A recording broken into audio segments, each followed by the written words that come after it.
Diabetes Connections is brought to you by Animas Corporation, providing insulin delivery products for people living with diabetes and part of the One Touch family. And by Dexcom. Take control of your diabetes with the world's first continuous glucose monitoring system that sends glucose readings directly to your compatible smart device. Live life on your own terms with Dexcom. Hi, it's Stacey. This podcast is not intended as medical advice. If you have those kinds of questions, please contact your healthcare provider. This is Diabetes Connections with Stacey Sims.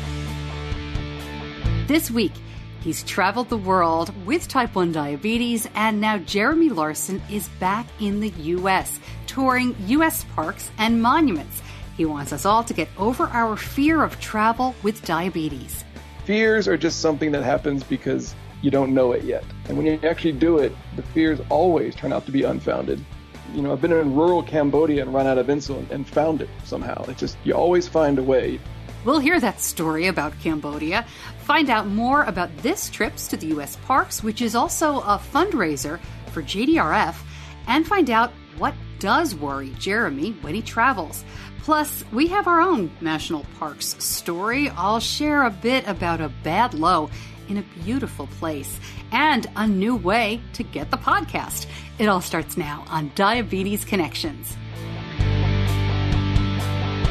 Welcome to another week of the show. So glad you are with us, or maybe you just found us. I'm Stacey Sims, and what we try to do here on Diabetes Connections is educate and inspire about type 1 diabetes by sharing stories of connection from celebrities and athletes, talking to the healthcare companies and the technology folks who help us with this condition, plus sharing conversations with people who are not best-selling authors or going on American Ninja Warrior anytime soon, but are just trying to live their best lives day to day with type 1 diabetes. My son was diagnosed with type 1 in 2006, just before he turned 2. He's in middle school now, and I have a background in broadcast journalism, so that's kind of the secret sauce that made me start the podcast nearly 2 years ago. Now it'll be 2 years in June. I also want to tell you that happening in June is Bike Beyond. This is a terrific event. I'm so excited to partner up with the folks at Beyond Type 1. All summer long, we're going to be giving you stories from Bike Beyond. This is a cross-country bike trip. These strong and amazing folks, most of whom are amateurs and have not done anything like this before, all of whom have type 1, are jumping on their bikes and pedaling across the country. So I will be keeping you up to date on where they're going, the route, the people, the pop-up parties, the fundraising, and so much more. I'll link up the information at diabetes-connections.com. And I also want to let you know, if you're listening to the show at diabetes-connections.com, that's great. Or maybe you listen on Facebook or through Twitter or through a podcast app. Well, I'm really excited to let you know that we have our own apps now. Yeah, you can go and get an app for Android or for Apple. They are easy to find. Just search up Diabetes Connections in the Android store or Google Play Store. And I'm not an Android person, can you tell? Or in the Apple App Store, you'll see that familiar logo, Diabetes Connections, and you can listen to the show. You can access social media. You can email me right from the app. I'll put the direct links along with this episode at diabetes-connections.com, and the links will be on the website, because when you first release an app, it's difficult to find, to be honest with you, until people rate it and review it and use it. So if you like it and you get it, please, leave me 5 stars, leave a review, let me know what you think. And all I'm trying to do here is make it easier for you to find the show. I heard from many people, especially when I would meet people at conferences, they would say, I listen to the show on Facebook, but I don't know how to get it on my phone. And if it's an Apple, it's a piece of cake for me. You can just say, Siri, find Diabetes Connections, or just go to the podcast app, the purple box on your iPhone, and it's right there. But for Android, I was always messing around with it, so I decided to do the app to make it easy, and now I'm an app developer. So another thing I never thought I'd do, but hey, there you go. Let me tell you about our sponsor, about Animas. Choosing an insulin pump is an important decision. I feel very fortunate that our certified diabetes educator really worked with us to educate us about all of our options. She listened to what we wanted in an insulin pump. After nearly 10 years with Animas, I knew it was the right decision. Benny was 2 when we started with Animas. He is 12, and we continue to be impressed with everything, including the stellar customer service. So I'm so glad to be able to tell you about our experience and why I'd urge you learn more about Animas insulin pumps. Go to diabetes-connections.com and click on the Animas, part of the One Touch family logo.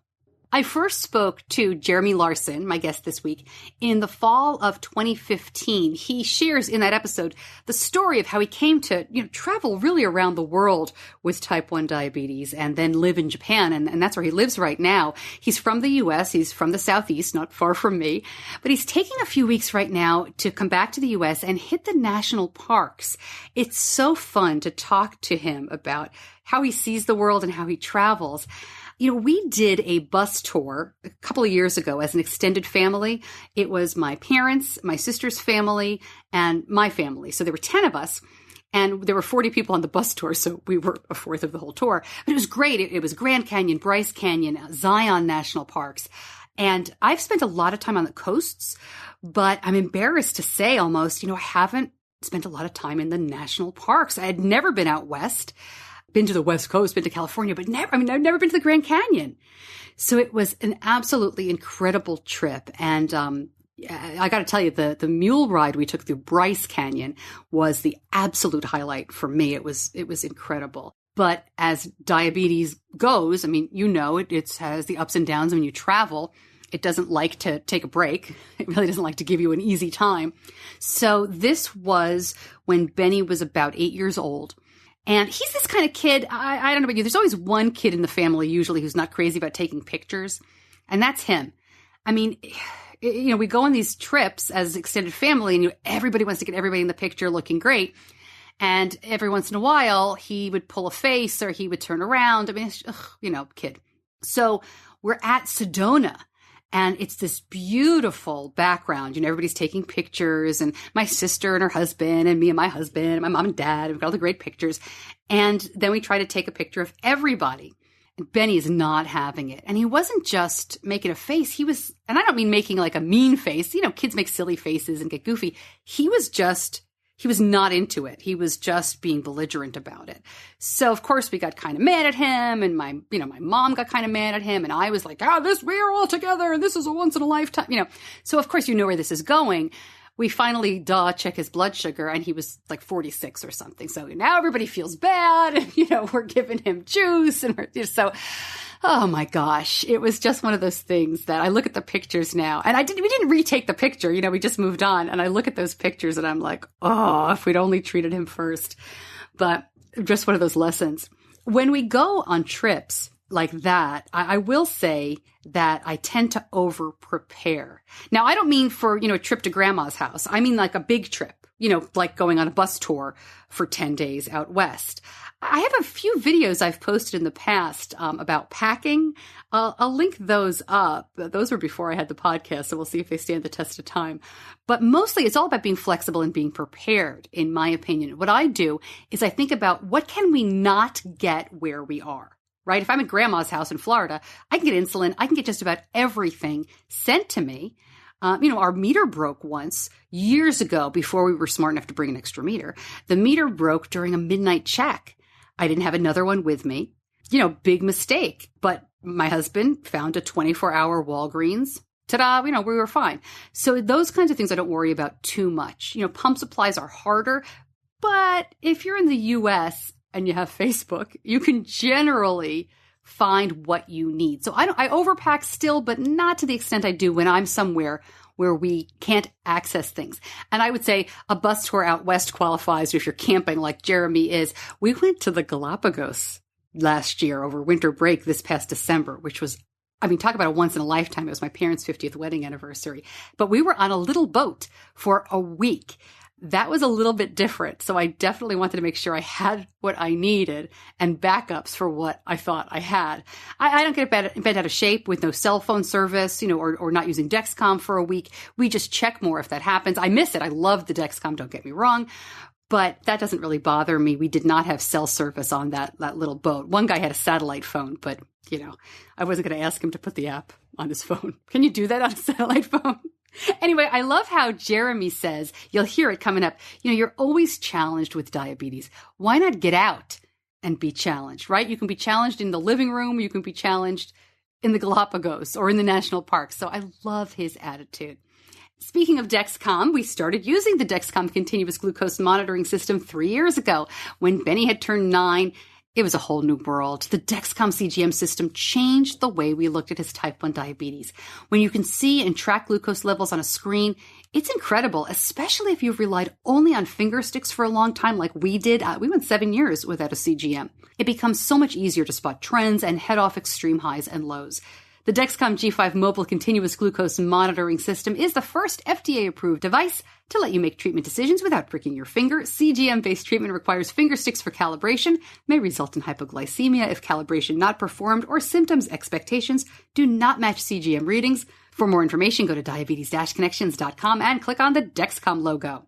My guest this week is Jeremy Larsen, and here's what he says on his website. Hi, I'm Jeremy, type 1 diabetic since 1982. I'm embarking on a 3-month road trip to visit America's national parks, thousands of miles to see some of the most beautiful landscape on Earth, reporting on my adventures and the ups and downs of diabetes along the way. Jeremy is also raising money for JDRF, and if you'd like to contribute, I will put a link to his webpage on mine. You can go see his beautiful pictures and find out more. As of this airing, Jeremy will be about 6 weeks into his trip. I caught up with him near the very beginning.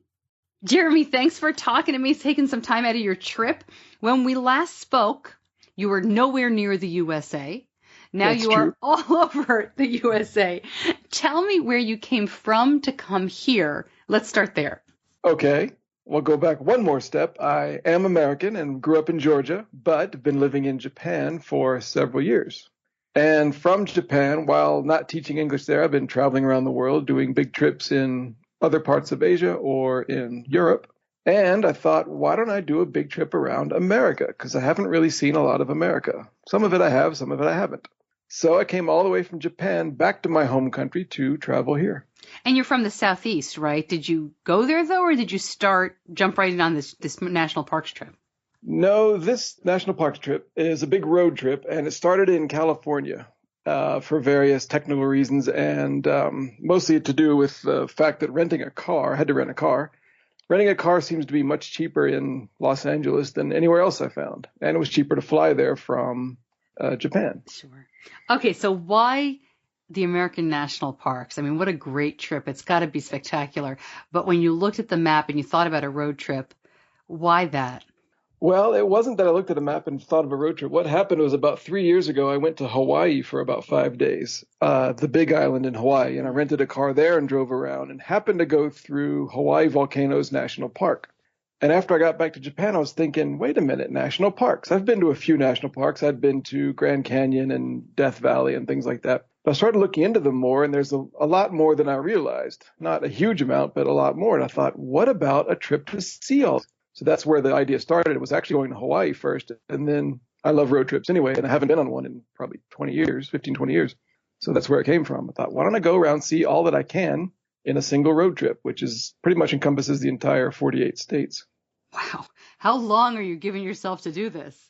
Well, I'm traveling with my Japanese friend and travel partner, Masayo, and she's a Japanese citizen, so she can only stay here for 3 months at a time on a tourist visa. So we're limited to 90 days. And that helps limit the budget anyway. So yeah, that's good, though. You have a kind of starting point and ending point. Is Masayo, am I saying that correctly? That's right. Has she been to the United States before? Yeah, she actually used to live in Hawaii, and she's been here a couple of times with me. Cool.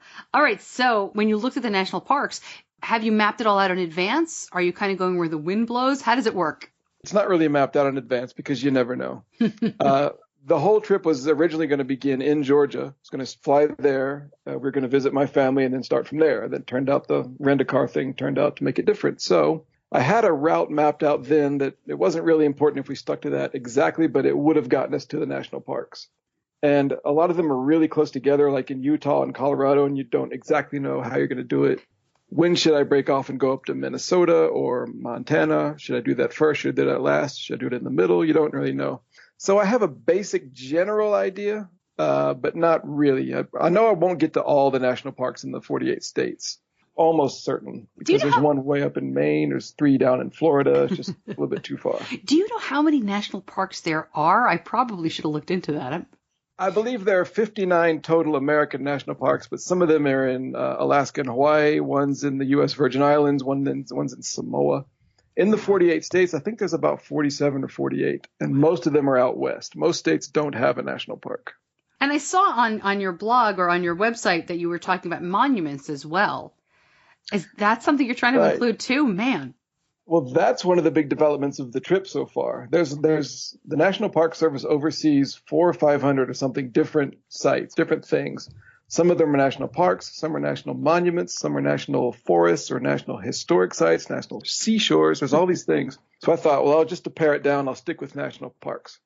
But in the last few days, we've been to 2 national monuments, and those are basically have been the same as national parks from a visitor point of view.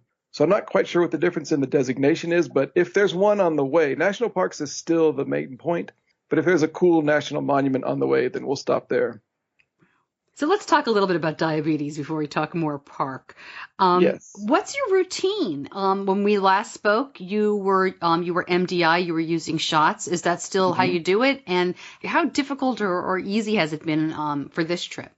Yes, it's still the same. I still use Humalog. Actually, I just switched in January to a new basal insulin called Tresiba, which has been a lot better than Lantus. Lantus was okay, and Tresiba was a little better. Not perfect, but better for me.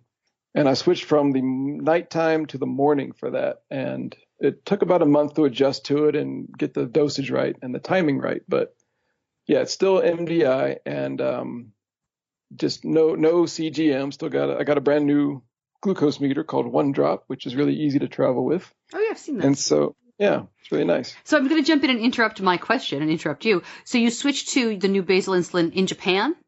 Yes, on the advice of my Japanese doctor. Excellent. I think sometimes we here in the States forget that there's a whole world of people with diabetes going on and that you can get all this stuff abroad. So you would see a doctor regularly. And I should jump in again. If you haven't heard the first episode I did with Jeremy, I'll link it up at diabetes-connections.com. We go more in depth about how he manages as he lives.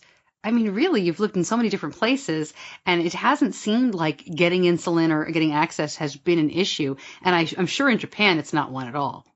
Right. It's pretty easy there. It's a nationalized health system, and it's very simple. I'm on the health system, so you go to any doctor you want. They write your prescription. There's usually a pharmacy next door. You go get it. It doesn't cost much. It's very, very simple. And they have, every time I've gone anywhere in Japan to buy Humalog or Tresiba or anything like that, they always have what I need in stock. So it must be pretty common there. So when I assume on this trip, I should have asked you this to begin with. I assume you're camping out. Do you have an RV? I mean, you said you're renting a car. Are you guys just doing the camping? Well, this trip is only 2 weeks old. So our plans beforehand are still sort of evolving. Okay. We actually we're not campers. We're not really outdoors people, but I like the idea. And I've been camping before in some of the parks, but only like one night. So we didn't have any camping equipment. When we got to California, I'd ordered some on Amazon and had them ship it to a post office, actually. And I picked it all up. So we have a tent. We have 2 sleeping bags. We got all the stuff we need for camping, cooking stoves and all that. We've only actually used it one night so far, just because we keep ending up in motels. Some of the national parks actually don't allow camping, like Saguaro National Park doesn't have camping unless you hike for 10 miles through the desert first and go to the wild backcountry camping site. So that's actually something that I hope to do more of. Like, this is day 14 of the trip as we're talking now, and we've been in motels 13 of those nights. But I think that speaks to something interesting. When I talk to people about traveling with diabetes, it always comes down to, they say, you've got to have a plan and you've got to have a backup plan. And I know you laugh at that in a way, but you don't. No, it's true, but right, but you don't have to have everything planned. Right. You have to have a plan. It's more of a backup plan, really. Like, it's good to have some idea of what you can do if nothing else works out. But plans change, and that's the nature of diabetes, is things happen that you don't expect, and you have to just roll with it. You have to figure it out and then deal with it. And that's what's been happening on this trip from a travel perspective and a diabetes perspective. How do you carry your gear? I mean, let's talk about the diabetes stuff. It's a little different when you don't have a pump, but, how do you like to transport your stuff around? Well, probably the biggest diabetes logistical issue on this trip so far has been keeping the insulin cool, because we're in the car for a lot of the time, and we're driving through the desert, and it's inside in the car. I mean, it's cool inside the car, but if we park somewhere for a few hours and go hiking or go into the visitor center or whatever, things tend to bake in the car. So I don't have anything really fancy. I have a little pencil case that I keep the stuff with me that I'm using, my current Tresiba and Humalog pens and my meter and stuff. And then I'm carrying all the insulin for the whole trip in some foil bags. And I keep those in a cooler in the car. And I have to keep replacing the ice in that. And we're still trying to figure out which is cooler, the trunk or the back, and which is cooler if we're parked and all that kind of stuff. But so far, it's been okay. So were you concerned coming from Japan to the United States that you wouldn't be able to get more insulin? I mean, you've got 90 days. Did you bring all that insulin here? Ooh, that makes me that makes me creepy when you say that. Oh, I'm yes, sorry. That is a worry of mine. If something happens to my insulin supply, if it goes bad or I lose it or something, I'm not quite sure how I would get more. But as you said, I've been all around the world and I've always managed to work it out somehow. Health professionals all around the world will always try to do something to help. But I'd have to find a doctor. I don't know how that would work, but I'll figure it out. I was kind of joking around when I said that, but I guess I didn't realize you're not on anybody's health plan here. I mean, you're living in Japan. Right. I don't have a doctor here. And as you said, I have all 90 days with me. Plus, I have about 110 days, 120 days or something worth of insulin with me, just in case. If I needed it, I don't know what I would do. I'd go to a pharmacy and ask them, and they would say you need a prescription. So I don't know. I'd go find a doctor and work something out. Yeah. Well, listen, I have seen many cases. If you really need something, give us a call, and we'll put it on Facebook and we'll figure it out, because it's amazing how this community really does help when help is needed. But man, gosh, I didn't even think about it that way. Sorry to put a little pit in your stomach there. Well, no, that's part of the fun. Yeah, I bet. How have you found American food to be for you? Because it's got to be so different. You know how to bolus and do everything for where you live. We all get used to where we are. And then when you travel, things tend to get messed up. Have you found it to be difficult in just the 2 weeks you've been here? Yeah. I was not sure what to expect. When people in Japan asked me what I was worried about or what I was nervous about, I would say the food, because I'm so used to the Japanese food, which just tends to be a little healthier, a little lighter. Even junk food is not really that bad there. But here, the food is different. The food culture in America is different. Food that you find on the road is different. So it's been more pizza and hamburgers than I would have chosen. Well, yeah, because when you're traveling, I'm trying to think, when you're on the road, it's really just fast food. What would you find in Japan? In Japan, if you go into any convenience store, you'll find onigiri, which is just a white rice with something in the middle, like tuna fish or something, wrapped up with nori, seaweed. Oh. And you'd find salads, things like that, and donuts and candy bars and whatever you want.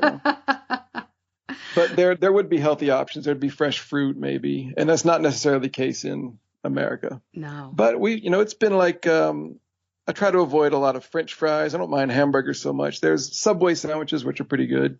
For picnics, we've been eating individual packets of hummus and applesauce and crackers and chocolate chip cookies, kind of halfway between really unhealthy and really healthy.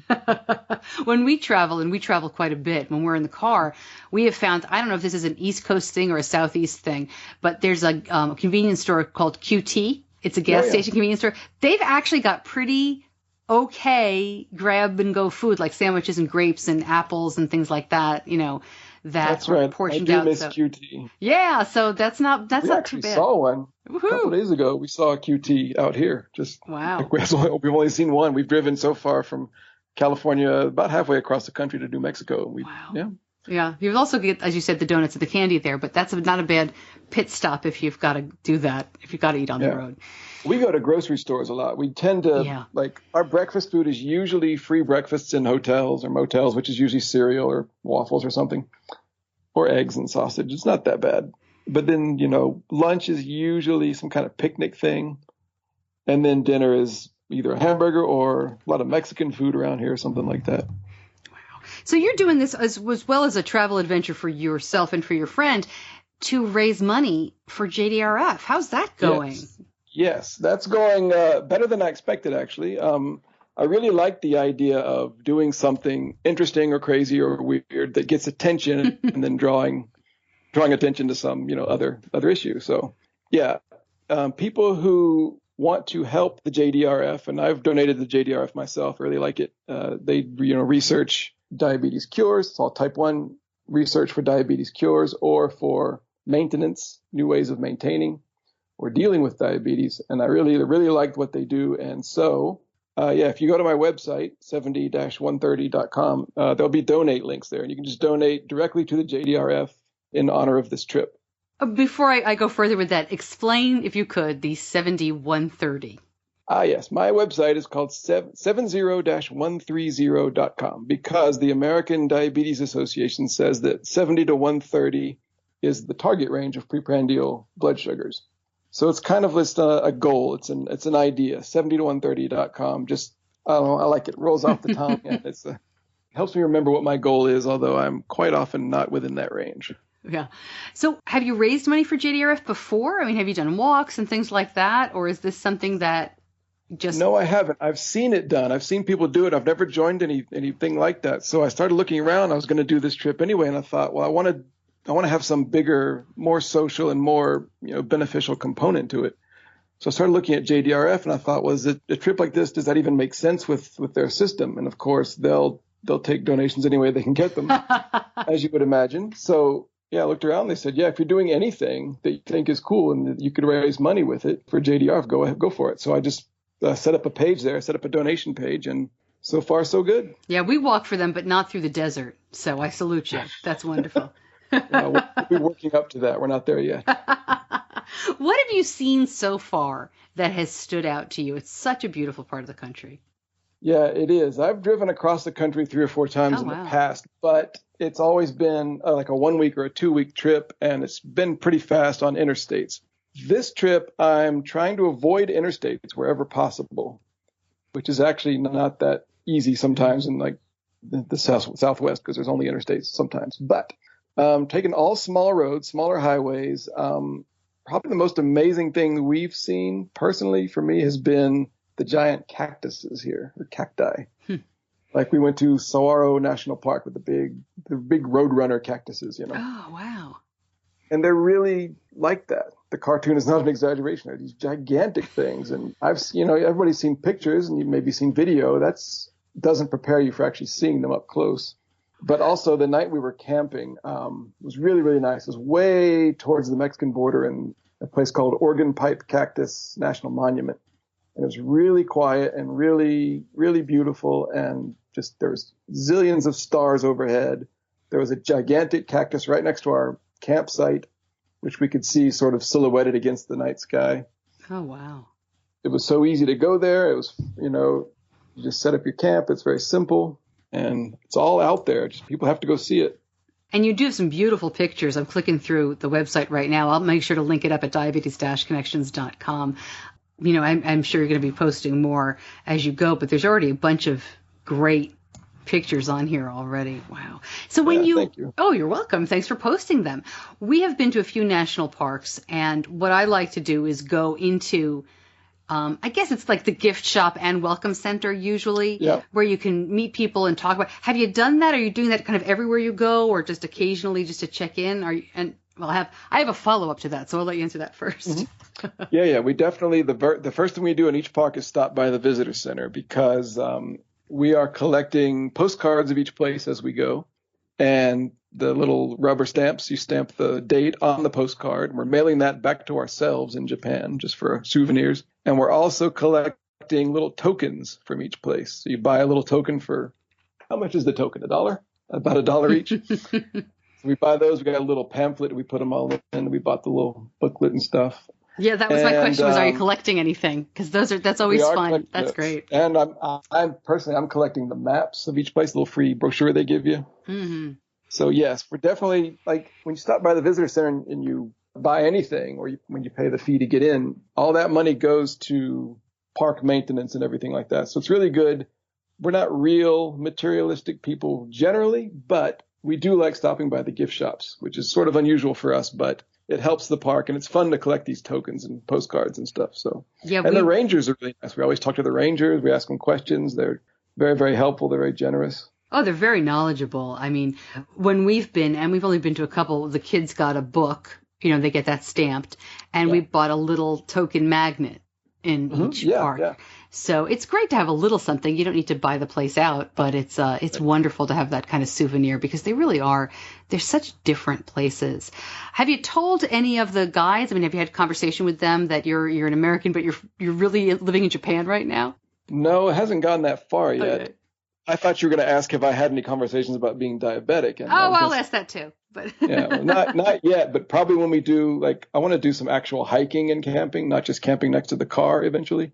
So I probably will mention it to them then, see what they say. You mean to talk about having diabetes and hey, just in case something goes wrong? Yeah. Just to sort of give them a heads up, yeah, because they like to know who's camping, where they're going, and what the situation is in case they don't come back there. It's part of their job as being sort of stewards of the park and taking care of the public and make sure that people have a kind of a safe and fulfilling time there. So if you haven't been able to tell by this part of the conversation, I have been to national parks. I have not camped in national parks. In fact, I have never camped, and that's probably never going to happen. So I didn't really understand, but that makes a lot of sense that they want to know who's out there. And especially, if there are other people around, sometimes when people see needles, they don't know what to do. Mm-hmm. Right.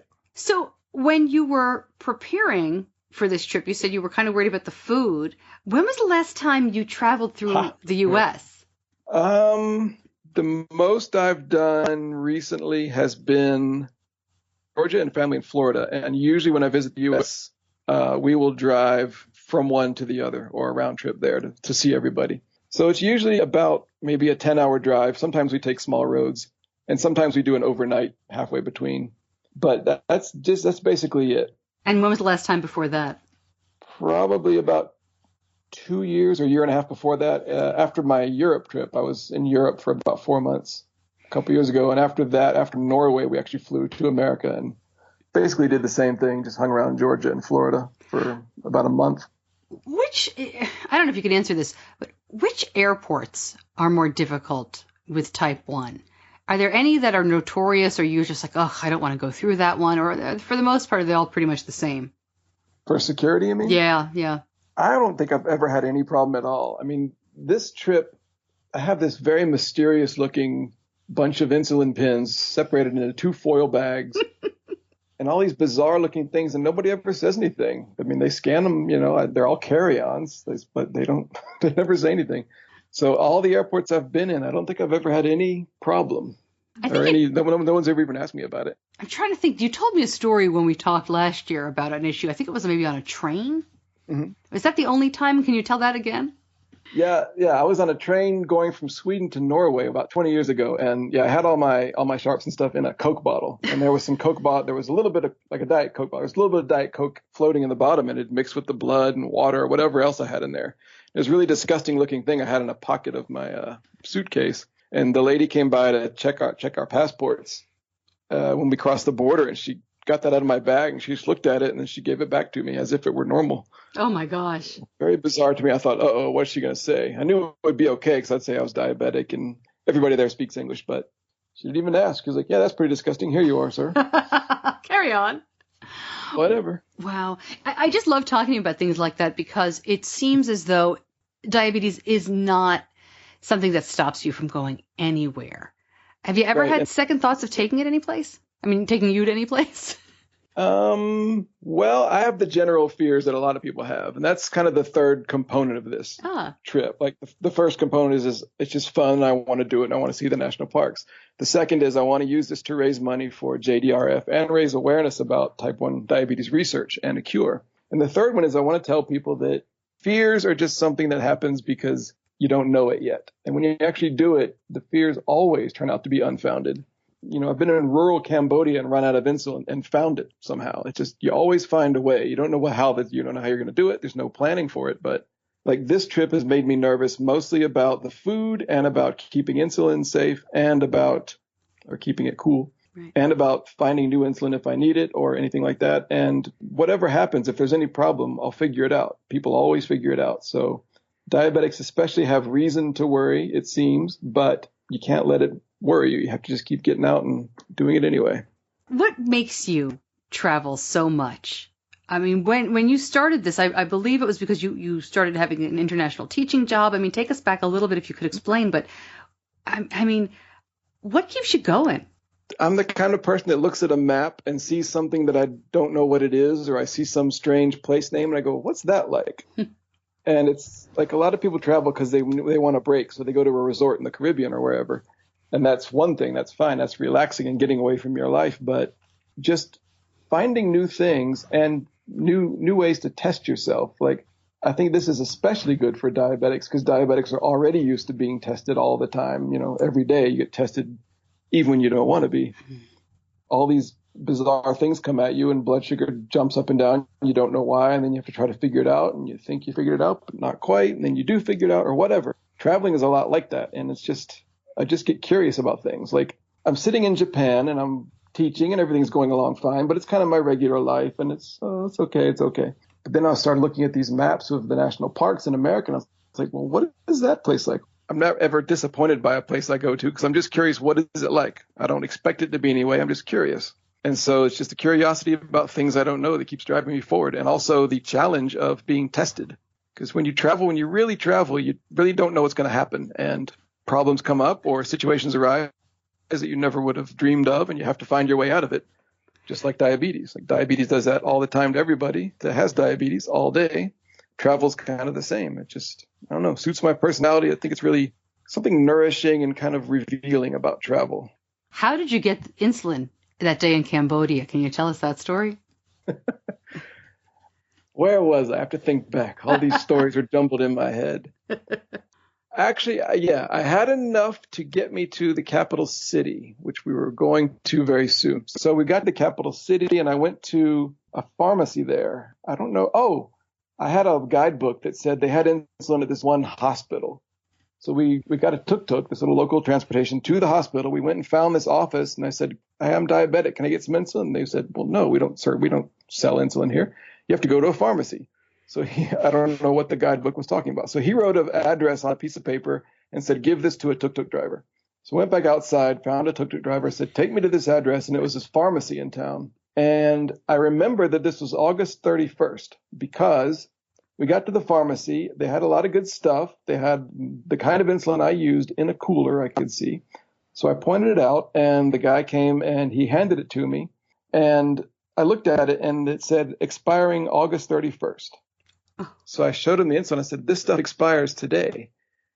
And he went, and I assumed he would go back and find some new stuff or tell me somewhere else to go. And he said, well, do you want it half price? And I said, So I thought about it and I was extremely tight on funds at the time. And I was like, sure, I do. And it was already cheap, but I got it for half price and it lasted about, 2 or 3 months after that. Come on. It was kind of a big supply. Wow. And it ran out halfway through Vietnam. So maybe 2 months, but it worked. I mean, I don't know. It was just unusual for me to go into this place, this pharmacy in the middle of Cambodia, and they had the insulin I needed right there in the cooler. It happened to be expired. Right.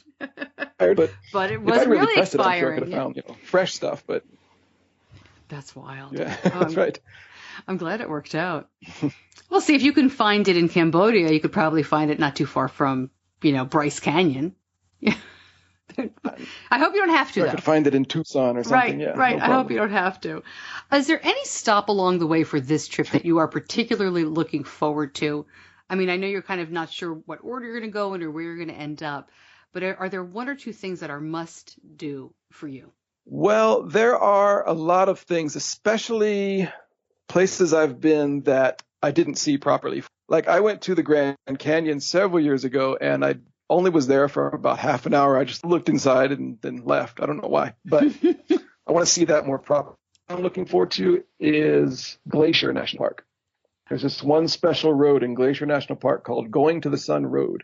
And it's some kind of engineering marvel, and it's cut out of this really dramatic mountainside or something like that. It's a super, super scenic, and it's only open for a short time in the summer because of snow. Even into June, I think it's closed. So usually it opens up around mid-June, and we've tried to structure the trip so we end up there around late June, which is towards the end of the last couple weeks of the trip. I'm really looking forward to that. That sounds amazing. And then do you go back to Japan? No, we'll probably go back to Japan after the trip. Okay. Yeah, I want to point out that there are more national parks than you think, generally speaking. There were for me. There's a lot of stuff. A lot of them are sort of nearby. So even if you can't take a big 3-month road trip to all of them, try to see one of them or two of them. Go, just pick one. It doesn't really matter. They're all very interesting. They're all very, very different. I think they're really worth going to. It's really worth making a special trip for. Somebody told me, and I'd have to look it up, that people with type 1 can get free admission to national parks. Yes, that's something I was actually going to write about because that's kind of a controversial subject. Well, let's talk about it, as long as we don't lose the connection. So tell me what you think. Well, the deal is if you have a disability, which is what that would be called, you can get a free lifetime. It's called the Access Pass. And there's a certain definition that the National Park Service uses for what that is. But they don't decide if you qualify. What you do is you sign an affidavit saying that I think I qualify, and then they give it to you. And there's some controversy about that, about should type 1 diabetics do that? Like the definition is, I can't remember exactly how it's worded, but it's you have a permanent disability that severely limits one or more major points of life or something like that. So is it walking or seeing or whatever? And so it's very kind of vague. And other diabetics, there's a guy named travelbetic.com, guy on there. He actually did a lot of correspondence with the National Park Service trying to figure out if he qualified. And he couldn't really get a straight answer. And he finally got an answer that was no. But then other people have said that they went hiking and they had some diabetic episode and a ranger had to come rescue them. And the ranger was upset that they didn't have the access pass. Because if you sign in with the access pass to a park, then they'll know that you're there. So they'll be more aware. If you're going hiking. Interesting. So it's a little different than, say, at Disney World, where some people get it's not called it's a different pass that it used to be in the past, but they get the guest services pass that allows them access to the front of line and different things. You're not declaring that you have a disability. You're telling Disney World, I have trouble standing in lines because of the heat. You actually have to be very vague with that. You can't say type 1 diabetes or they won't give it to you. This is declaring that you have a disability. Yes. And I think one big reason that it's controversial is because you can buy the year-long access pass for $80, which is pretty good because like a lot of the parks some of the parks are free. Some of them are like $15 or $25 for admission. But people say, well, don't use your type 1 diabetes just to get in for free. But what I did is I went to the first park on the trip that charged admission, which is Joshua Tree National Park. And I went to the lady and I said, well, how do I get I went in the visitor center. I said, how do I get do type 1 diabetics qualify for this? She said, oh, yeah, just go to the fee station when you drive into the actual park and just fill out a little form and they'll give it to you. So she was very positive about it. So I did that. I went to the fee station and the lady said, okay, $25. I said, hey, does type 1 diabetes qualify for the access pass? And she said, she seemed kind of in a bad mood even before I got there. But she said, well, if you want to fill out this government affidavit that says you qualify and you have this severe limitation that, stops you from seeing or walking or something like that, then you can. So she handed it to me and I read over it and I was sitting in my car, with other cars behind me waiting. And I was like, And I kept looking at the wording. I was like, well, yeah, I mean, if you're low and you're stuck on a mountain, you could have trouble walking, you'd have trouble seeing. They should know about that. So I signed it and I got the pass and we've used it a couple times. And that's one reason we try to go to the gift shops and spend money is because we're getting that for free. And some people actually get the access pass for sort of safety's sake if it comes up, but they also pay the entrance fees. So this is sort of a moral conundrum that I'm personally not sure about. It is difficult because when you think about it, people say, well-controlled diabetes is the cause of nothing. Well, that's easy to say, but you don't know if, you're not a disabled person, obviously you're traveling the world, but Yeah. if you have a low that's unexpected and you're by yourself or even with your traveling friend, you want them to know about it. I could see where it's difficult to make that decision. I almost wouldn't want to do it for my kid, and I haven't read the forms. We didn't know about this when we went to the parks for the first time. What does it say about him? And is he on? I'm not paranoid, I promise. But, is it like government record now? My kid has a disability, Right. and it's one of those things that you have to kind of think about. And if you need it, get it, right? But don't do it just because it's free. That's where I come down on all these things. I mean, we've never used the pass at Disney. We also don't go in the summer and wait in 2-hour lines because I'm not doing that with or without diabetes. Right.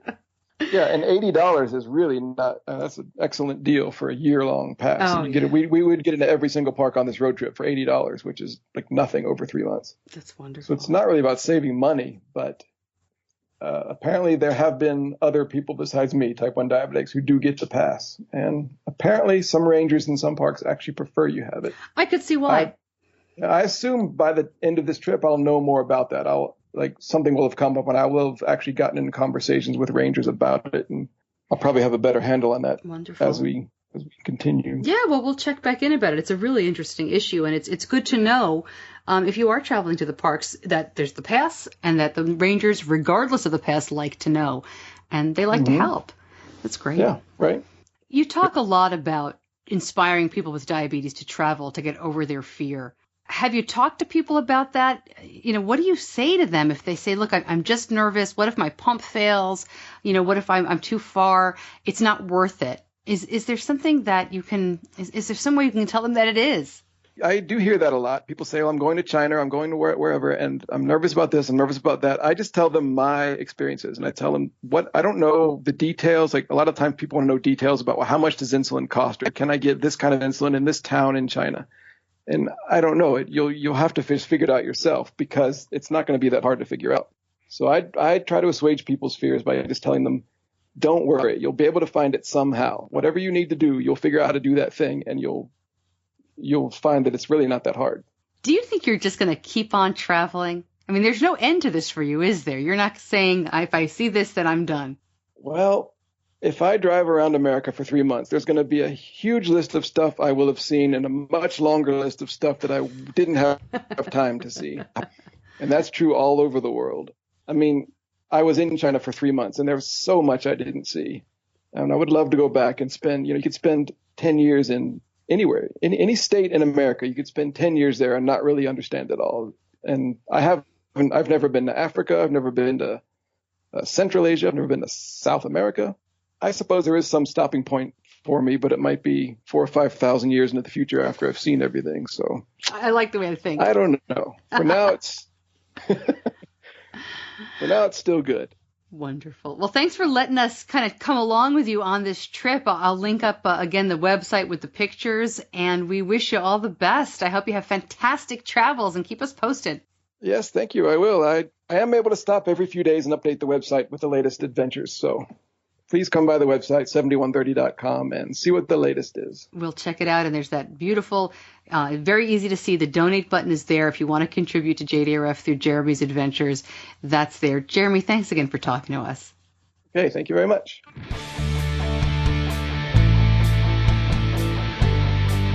You're listening to Diabetes Connections with Stacey Sims. If you'd like to learn more about Jeremy, his trip, and see some great pictures, I think he's quite a gifted photographer.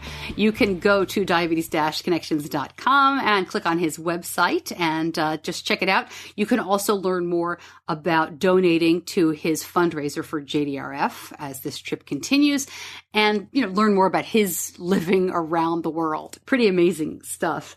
And we didn't mention it, but he also has packing lists, and he'll review, travel gear and some packing. He's got some great tips and ideas. It's a really nice website. If you haven't been there since we last talked to him in 2015, he's changed it up quite a bit, and there's a lot of great stuff there. If you have a travel story, let me know. I would love to hear from you. You can always contact me through social media, Facebook or Twitter at Diabetes Connections, or I'm Stacey Sims, STACEYSIMMS, all over social media as well, Twitter, Facebook, and Instagram. If you haven't signed up for the newsletter, please do so. I always link that up on Facebook. You can find it pretty easily, or when you go to diabetes-connections.com, it should link up. Please check out those apps. Let me know what you think. Will you use the app? Is it going to make it easier for you to find the show and share with friends? If you like the app, please rate it and review it to make it easier for other people to find. I'm really interested to see what happens with the apps. That's something new for me as we close in on 2 years here on Diabetes Connections. Thanks again. I know your time is valuable, and I really appreciate you spending some of it with me. I'm Stacey Sims, and I'll see you back here next week.